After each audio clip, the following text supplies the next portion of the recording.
Once upon a time, there was green and fresh pasture where 3 cows lived. A white cow, a black cow, and a brown cow. The cows were kind and nice to each other. They used to graze together and sleep together, till one day a lion happened to pass that way and saw them.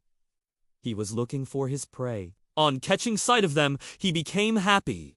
But he couldn't attack them because they were together. So the lion sat in the corner of the cave and waited for the cows to separate from each other. But the cows used to stay together and knew that if they were together, no predator could attack them. The lion laid an ambush for 2 days, but the cows continued to stay together.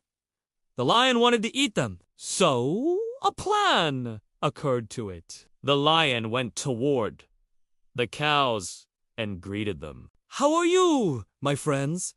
Are you fine? I remember you from a long time ago, but I couldn't come to ask about your health because I am too busy. So, today, I decided to anyhow come and see you from near and visit you." The white and black cow didn't say anything, but the brown cow replied, "Sir, your visit has brightened our pasture. Thank you for visiting us." Just then Lion said, "I have always remembered you. I have even ordered a better pasture made ready for you." Brown cow replied, "Sir, you have really obliged us, and we are very thankful to you." The white and black cow were troubled by their friend's response. They grieved at its thoughtlessness and feared lest it should be deceived. They refused to go with the lion. Lion didn't say anything and left. He started to come to them daily. Soon the brown cow became more and more close friend to the lion on each day. The black and white cow advised it as much as they could, but with no avail. One day, Lion said to brown cow, "You know that color of our bodies in dark, and white cow body color is light.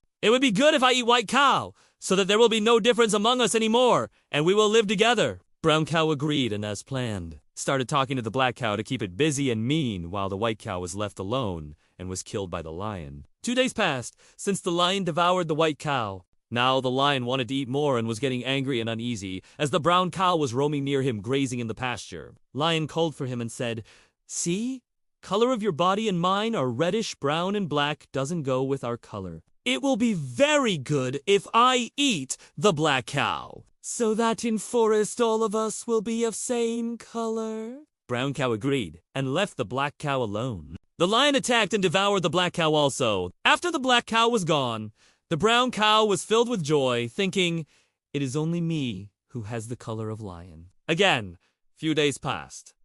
The lion roared and called for the brown cow, saying, "Where are you?" When the brown cow came, the lion said, "It's your turn. Get yourself ready. I am going to eat you." The brown cow, with great fear and horror, said, "Why?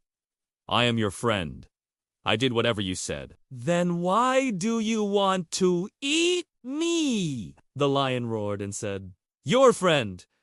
How is it possible that a lion makes friendship with a cow?" No matter how much the brown cow begged and entreated, the lion didn't listen and attacked the cow. Just then, the brown cow said, "Please, oh, God, at least allow me to cry 3 times before you eat me." The lion allowed. The brown cow cried out, "I was eaten day! White cow was eaten! I was eaten day! Black cow was eaten! I was eaten day! I didn't listen to my friends and made friends with you." Just then, the lion devoured the brown cow quickly and left. Moral: don't be deceived by the sweet words of the evil persons, because united we stand, divided we fall.